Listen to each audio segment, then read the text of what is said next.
नमस्कार, दिव्य हिमाचल टीवी देख रहे हैं आप। मैं हूं आपके साथ सविता ठाकुर। इस न्यूज बुलेटिन में बात करेंगे दिन भर की बड़ी खबरों पर। शुरुआत हेडलाइन से।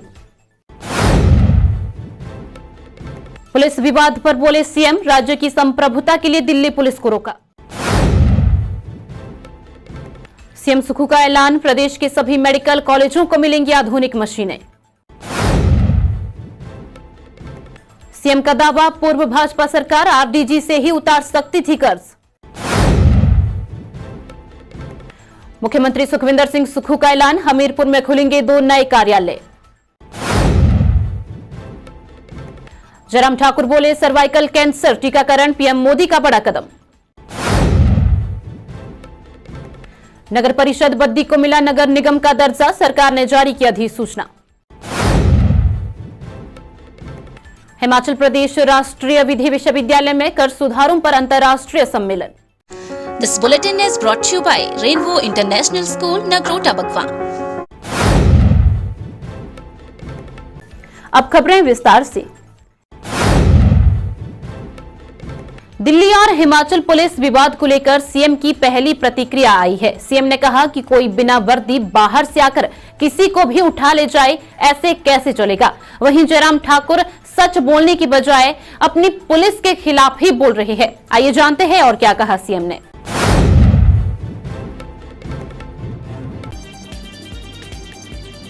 मुख्यमंत्री सुखविंदर सिंह सुक्खू ने दिल्ली पुलिस और हिमाचल पुलिस के बीच हुए विवाद पर पहली बार प्रतिक्रिया दी है। आज जीएमसी में नई एमआरआई मशीन के शुभारंभ के बाद सीएम ने मीडिया से बातचीत में कहा कि हिमाचल की अपनी संप्रभुता है। ऐसे बाहर से आकर किसी भी राज्य की पुलिस अपनी पहचान बताए बिना किसी को उठा के ले जाए और हमें पता न हो, ये ठीक नहीं। यदि दिल्ली पुलिस हिमाचल पुलिस या डीजीपी को बता देती तो कोई दिक्कत नहीं थी। सीएम ने कहा कि संविधान द्वारा प्रत्येक राज्य को अधिकार दिए गए हैं। हिमाचल प्रदेश की अपनी संप्रभुता है। मेरा ये भी मानना है कि दिल्ली पुलिस को अगर यहाँ से किसी को भी ले जाना था तो वहाँ के लोकल पुलिस स्टेशन को, जो कि सुप्रीम कोर्ट की एसओपी के अनुसार था, उनको इन्फॉर्म करना चाहिए था। अब कोई बगैर वर्दी के आएगा और बगैर वर्दी के कोई किसी को लेकर जाएगा तो हिमाचल के लोगों को जानकारी ही नहीं होगी। हिमाचल की पुलिस को जानकारी नहीं होगी, यह उचित नहीं था। हमने कहा कि अगर आप पुलिस के अधिकारी हैं, आप अपना ट्रांजिट रिमांड दिखाइए, किनको क्यों लेकर जा रहे हैं। दूसरी बात यह है कि जिस रिजॉर्ट में गए उसको कुछ नहीं बताया और उसके वीडियो कैमरे की कॉपी ले ली। उसको भी नहीं पता लगा कि क्या हो रहा है। तो इस प्रकार की वारदात नहीं होनी चाहिए थी। आपस में सामंजस्य बनाकर ही काम करना चाहिए।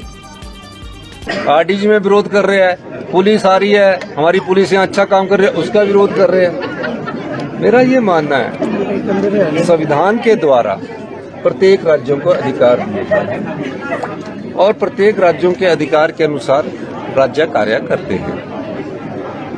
हिमाचल प्रदेश की अपनी सॉवरेंटी है और मेरा ये भी मानना है कि दिल्ली पुलिस को अगर यहाँ से किसी को भी ले जाना था तो वहाँ के लोकल पुलिस स्टेशंस को, जो कि सुप्रीम कोर्ट की एसओपी के अनुसार था, उसको इन्फॉर्म करना चाहिए था। अब कोई बगैर वर्दी के आएगा और बगैर वर्दी के कोई इसी हॉस्पिटल से किसी को उठा कर ले जाएगा तो हिमाचल के लोगों को जानकारी नहीं होगी, हिमाचल की पुलिस को जानकारी नहीं होगी, ये उचित नहीं था। हमने कहा कि अगर आप पुलिस के अधिकारी है, आप अपना ट्रांजिट रिमांड दिखाइए, किनको ले जा रहे हैं। दूसरी बड़ी बात यह है कि जिस रिजॉर्ट के पास गए उसको कुछ नहीं किया, उसके वीडियो कैमरे की फोटोग्राफी ले ली, उसकी कुछ ले ली, अब उसको भी नहीं पता लगा कि क्या हो रहा है। तो इस प्रकार की वारदात नहीं होनी चाहिए। आपस में सामंजस्य बनाकर ही काम करना चाहिए। जोर जबरदस्ती नहीं करना उचित नहीं होता। और अगर दिल्ली पुलिस हिमाचल में एंट्री करने से पहले वहाँ डीजीपी से संपर्क कर लेती और कह देती कि हम इस जगह जा रहे हैं तो कोई बड़ी बात नहीं होती। ऊंचाइयों से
मुख्यमंत्री सुक्खू ने आईजीएमसी में अत्याधुनिक 3 टेस्ला एमआरआई मशीन का शुभारंभ किया।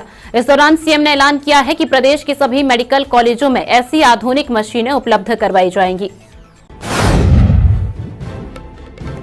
मुख्यमंत्री ठाकुर सुखविंदर सिंह सुक्खू ने शुक्रवार को इंदिरा गांधी चिकित्सा महाविद्यालय शिमला में लगभग 23 करोड़ की लागत से स्थापित अत्याधुनिक 3 टेस्ला एमआरआई मशीन का शुभारंभ किया। इस अवसर पर मुख्यमंत्री ने कहा कि प्रदेश सरकार ने आईजीएमसी में 20 साल पहले स्थापित पुरानी एमआरआई मशीन को अत्याधुनिक एमआरआई मशीन से बदला है। इसी तरह की हाई एंड एमआईआर मशीन का उपयोग अखिल भारतीय आयुर्विज्ञान चिकित्सा संस्थान दिल्ली में भी किया जा रहा है। उन्होंने कहा कि प्रदेश सरकार व्यवस्था परिवर्तन के ध्येय से कार्य कर रही है और इसी सोच को साकार करते हुए चिकित्सा संस्थानों में हाई एंड टेक्नोलॉजी युक्त उपकरण उपलब्ध करवाए जा रहे हैं। उन्होंने कहा कि चिकित्सा महाविद्यालय टांडा, शिमला, हमीरपुर, नेरचौक और चमियाड़ा अस्पताल में एम्स नई दिल्ली की तर्ज पर हाई एंड टेक्नोलॉजी से सुसज्जित चिकित्सा तकनीक उपलब्ध करवाई जा रही है। उन्होंने कहा कि 3 टेस्ला एमआरआई मशीन के स्थापित होने से लोगों को अब उन्नत जांच के लिए राज्यों से बाहर नहीं जाना पड़ेगा, जिसके लिए उनका धन और समय की बचत होगी। सुक्खू ने कहा कि पूर्व भाजपा सरकार ने वित्तीय प्रबंधन पर ध्यान नहीं दिया। उन्होंने कहा कि वर्तमान सरकार स्वास्थ्य अधोसंरचना को सुदृढ़ करने के लिए 3000 करोड़ से अधिक की राशि खर्च कर रही है। ऊंचाइयों से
मुख्यमंत्री सुखविंदर सिंह सुक्खू ने कहा कि प्रदेश में अब लोन चुकाने के लिए सरकार को लोन लेना पड़ रहा है।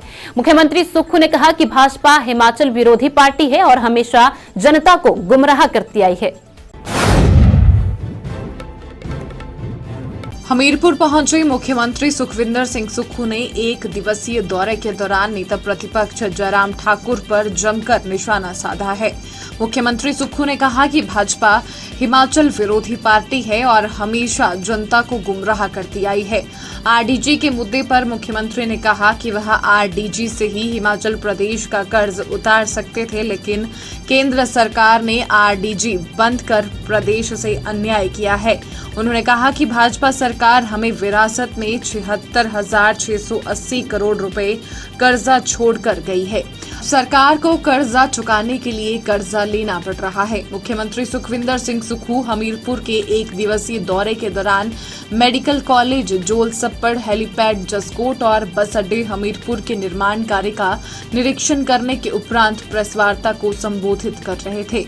उन्होंने कहा कि पूर्व की भाजपा सरकार को आरडीजी के तहत 48,000 करोड़ मिले थे और अगर भाजपा चाहती तो उसमें से 30,000 करोड़ रुपए कर्ज को भी भर सकती थी।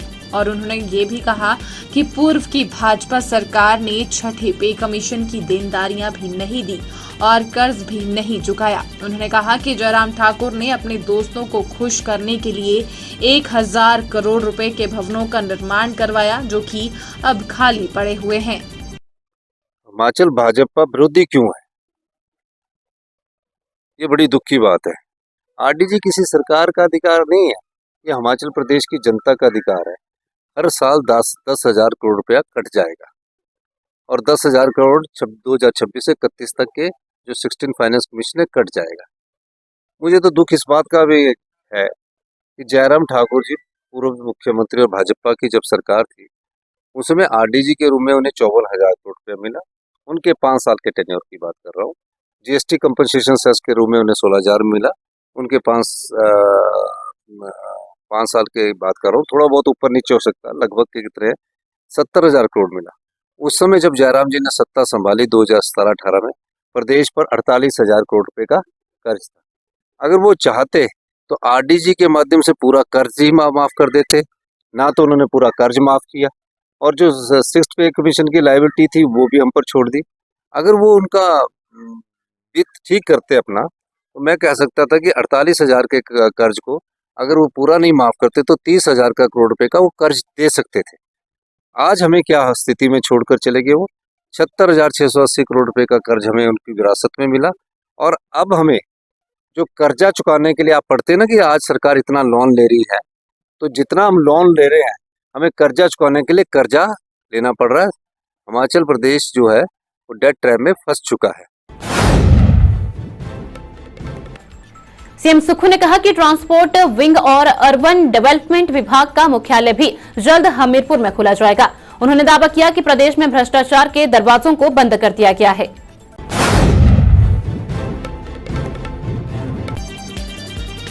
हमीरपुर में 2 नए प्रदेश कार्यालय खोले जाएंगे। इसके लिए पूरी औपचारिकताएं की जा चुकी हैं। मुख्यमंत्री सुक्खू ने कहा कि ट्रांसपोर्ट का नया विंग हमीरपुर में खोला जा रहा है और अर्बन डेवलपमेंट विभाग का प्रदेश का मुख्यालय भी हमीरपुर में ही खोला जाएगा और नए बस अड्डे के भवन में दोनों कार्यालय सुचारू रूप से चलाए जाएंगे। मुख्यमंत्री सुक्खू ने कहा कि 3 प्रोजेक्टों को पूरा करने के उद्देश्य से हमीरपुर में बैठक की गई है और 3 वर्षों में इन तीनों प्रोजेक्टों को पूरा करने का लक्ष्य रखा है। इसके लिए कार्य तेजी से चल रहा है। उन्होंने बताया कि मई माह तक तीनों प्रोजेक्टों को पूरा करने का टारगेट दिया गया है। मेडिकल कॉलेज में मरीजों को बेहतर इलाज मिलेगा और एम्स के बराबर मरीजों को सुविधा प्रदान की जाएगी। उन्होंने खुशी जाहिर की है कि इतनी जल्द कभी भी कोई काम नहीं हुआ। आत्मनिर्भर बनने की दिशा में हो रहे कामों पर मुख्यमंत्री सुक्खू ने कहा कि जिस तरह से प्रदेश में काम किया गया है, प्रदेश आत्मनिर्भरता की ओर बढ़ रहा है। मुख्यमंत्री ने कहा कि प्रदेश में चोर दरवाजों को बंद करने का काम सरकार ने किया है और रिफॉर्म से आम जनता को कोई बोझ नहीं पड़ेगा। इससे पहले मुख्यमंत्री सुक्खू का हमीरपुर पहुंचने पर जोरदार स्वागत किया गया और मुख्यमंत्री सुक्खू ने जसकोट स्थित हेलीपोर्ट के निर्माणाधीन कार्य का जायजा लिया और अधिकारियों को जल्द इस कार्य को पूरा करने के निर्देश दिए। देखिए, आज मैंने 3 प्रोजेक्टों के लिए हमीरपुर के स्पेशल मीटिंग रखी। सबसे बड़ी अहमियत जो मेरी थी, वो जो 3 प्रोजेक्ट है उनको 3 साल के अंदर खत्म करने की थी, जिसमें हेलीपोर्ट का मैंने विजिट किया। हेलीपोर्ट के बाद जो मेडिकल कॉलेज है और जो कैंसर इंस्टीट्यूशन नॉर्थ जून का सबसे बड़ा बनना, उसका दौरा किया। और अभी जो बस स्टैंड है इसका मैं अभी दौरा कर रहा हूँ। तीनों को मैंने टारगेट दिया कि मई तक तीनों कंप्लीट होने चाहिए। और पहली बार ऐसा होगा कोई बिल्डिंग 3 साल के भीतर बनकर तैयार हो। जयराम ठाकुर ने कहा कि देश में शुरू किए गए राष्ट्रव्यापी एचपीवी टीकाकरण अभियान करोड़ों बेटियों के लिए वरदान बनेगा। यह टीकाकरण देश की मातृ शक्ति को जानलेवा कैंसर से मुक्ति दिलाएगा। नेता प्रतिपक्ष जयराम ठाकुर ने प्रधानमंत्री नरेंद्र मोदी के नेतृत्व में देश की करोड़ों बेटियों को सर्वाइकल कैंसर जैसी घातक बीमारी से सुरक्षा प्रदान करने के उद्देश्य से शुरू किए गए राष्ट्रव्यापी HPV यानी ह्यूमन पैपिलोमा वायरस टीकाकरण अभियान की शुरुआत की है। उन्होंने कहा कि यह महिला स्वास्थ्य के क्षेत्र में एक क्रांतिकारी और दूरदर्शी कदम बताया है। उन्होंने इस विशाल अभियान के शुभारंभ पर प्रसन्नता व्यक्त करते हुए कहा कि इतनी बड़ी आबादी को कवर करने वाले टीकाकरण कार्यक्रम को अमली जामा पहनाना प्रधानमंत्री की मातृशक्ति के स्वास्थ्य और गरिमा के प्रति अटूट प्रतिबद्धता का जीवंत प्रमाण है। भारत में महिलाओं में होने वाले कैंसरों में सर्वाइकल कैंसर एक गंभीर चुनौती बना हुआ है, जिससे हर साल हजारों परिवार प्रभावित होते हैं। आंकड़ों की गंभीरता को रेखांकित करते हुए उन्होंने चिंता व्यक्त की कि भारत में प्रतिवर्ष लगभग 80,000 नए मामले सामने आते हैं और करीब 42,000 महिलाएं असमय काल का ग्रास बन जाती है, जो कि समाज के लिए एक अपूरणीय क्षति है। ऐसे में केंद्र सरकार द्वारा 14 वर्ष की बालिकाओं को निःशुल्क टीका उपलब्ध कराने का निर्णय न केवल बीमारी के बोझ को कम करेगा, बल्कि आने वाली पीढ़ी को एक रोग मुक्त भविष्य की गारंटी भी प्रदान करेगा। प्रदेश सरकार के शहरी विकास विभाग ने नगर परिषद बद्दी को नगर निगम घोषित कर दिया है। प्रदेश सरकार के शहरी विकास विभाग ने नगर परिषद बद्दी को आधिकारिक रूप से नगर निगम बद्दी घोषित कर दिया है। इस संबंध में सरकार द्वारा अधिसूचना जारी कर दी गई है। शहरी विकास विभाग के प्रधान सचिव देवेश कुमार ने इस बारे में आदेश जारी किए हैं। यह फैसला उच्च न्यायालय के निर्देशों के अनुपालन और सभी कानूनी प्रक्रियाएं पूरी करने के बाद लिया गया है। प्रदेश सरकार की अधिसूचना के अनुसार इससे पहले 23 दिसंबर 2024 को नगर परिषद बद्दी को नगर निगम घोषित करने के लिए अधिसूचना जारी की गई थी। हालांकि इस पर कुछ आपत्तियां और कानूनी चुनौतियां सामने आई थी, जिस पर उच्च न्यायालय में सुनवाई हुई। उच्च न्यायालय ने सरकार को निर्देश दिए थे कि संबंधित क्षेत्रों और नागरिकों की आपत्तियों पर विचार करते हुए नियमानुसार अंतिम निर्णय लिया जाए। उच्च न्यायालय के आदेशों के बाद शहरी विकास विभाग द्वारा बद्दी और जिला सोलन के प्रभावित क्षेत्रों में आपत्तियां आमंत्रित की गईं। हिमाचल प्रदेश नगर निगम अधिनियम 1994 के तहत सभी आपत्तियों की जांच की गई और नागरिकों को व्यक्तिगत सुनवाई का अवसर भी दिया गया।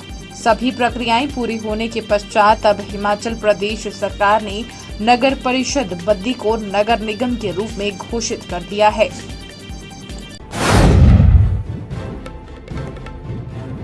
हिमाचल की ब्यूटीज का इंतजार होगा खत्म। अगर फैशन है आपकी लैंग्वेज और स्पॉटलाइट आपका सपना, तो याद रखिए ये सिर्फ एक पेजेंट नहीं, ये है एक पहचान। मिस हिमाचल 2026 ऑडिशंस शुरू हो रहे हैं 16 फरवरी से 28 फरवरी तक। अगर आपकी उम्र है 28 से 27 साल तो हो जाइए तैयार अपनी किस्मत को स्टेज पर लाने के लिए। अपने नजदीकी ऑडिशन वेन्यू पर आइए, ऑन द स्पॉट रजिस्ट्रेशन कीजिए। इस बार जीतने वाली डिवास को मिलेगा कैश प्राइज और उसी के साथ एक्सक्लूसिव मॉडलिंग असाइनमेंट्स भी और एक शाइनिंग फ्यूचर भी। तो किस बात की है देर, अभी करें register. Miss Himachal 2026 brought to you by Earning University, co-powered by Rosa Herbal Care, hospitality partner Hotel Velvet Clarks Exotica, Zirakpur, radio partner Big FM.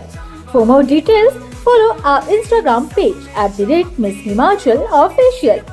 Miss Himachal 2026, because queens are not made, they rise. राज्यपाल शिव प्रताप शुक्ल ने हिमाचल प्रदेश राष्ट्रीय विधि विश्वविद्यालय में कर सुधारों पर अंतर्राष्ट्रीय सम्मेलन का शुभारंभ किया। इसके साथ ही उन्होंने नव डिजाइन लिटिगेशन लैब का उद्घाटन और रक्तदान शिविर का भी शुभारंभ किया। राजधानी शिमला स्थित हिमाचल प्रदेश राष्ट्रीय विधि विश्वविद्यालय में कर सुधारों को लेकर आयोजित 2 दिवसीय अंतर्राष्ट्रीय सम्मेलन का शुक्रवार को शुभारंभ किया गया। सम्मेलन का उद्घाटन राज्यपाल शिव प्रताप शुक्ल ने किया। भारतीय सामाजिक विज्ञान अनुसंधान परिषद द्वारा आयोजित 2 दिवसीय अंतर्राष्ट्रीय सम्मेलन भारत में कर सुधार, चुनौतियां और संभावनाएं विषय पर आयोजित किया जा रहा है। इस अवसर पर राज्यपाल शिव प्रताप शुक्ल ने कहा कि स्वतंत्रता के पश्चात विशेषकर उदारीकरण के बाद भारत की कर प्रणाली में व्यापक सुधार हुए हैं, जिससे कर ढांचा अधिक सरल, पारदर्शी और प्रतिस्पर्धी बना है। हाल ही के वर्षों में प्रशासन के डिजिटलीकरण, फेसलेस असेसमेंट, ऑनलाइन अपील, सरल रिटर्न प्रक्रिया और करदाता चार्टर जैसी पहलों से पारदर्शिता बढ़ी है और करदाताओं का विश्वास सुदृढ़ हुआ है। विवाद से विश्वास जैसी योजनाएं संग्रह के प्रति सहभागितापूर्ण दृष्टिकोण को दर्शाती हैं। इससे पूर्व राज्यपाल ने नव डिजाइन HPNLU लिटिगेशन लैब का उद्घाटन किया और विश्वविद्यालय के यूथ रेड क्रॉस द्वारा आयोजित रक्तदान शिविर का भी शुभारंभ किया। चलते चलते मैं नजर डालेंगे कुछ अन्य खबरों पर। कसोल से भुंतर की तरफ जा रही कार पार्वती नदी में समाई, ड्राइवर की मौत। सरसाड़ी के पास पेश आया हादसा। सुंदरनगर में ऑनलाइन प्रोजेक्ट दिलाने के नाम पर लाखों रुपए की ठगी, पुलिस ने मामला दर्ज कर शुरू की जांच। पाउंटा साहिब के अंतर्गत आने वाले पुरवाला पुलिस थाना में अनोखा केस दर्ज, पति की मारपीट से परेशान महिला ने लगाया फंदा। जिला हमीरपुर के गांव बड़सर में आग से झुलसी महिला ने PGI में तोड़ा दम, चूल्हे से आग जलाते हुआ था हादसा। न्यूज बुलेटिन में फिलहाल इतना ही। देखते रहिए दिव्य हिमाचल टीवी।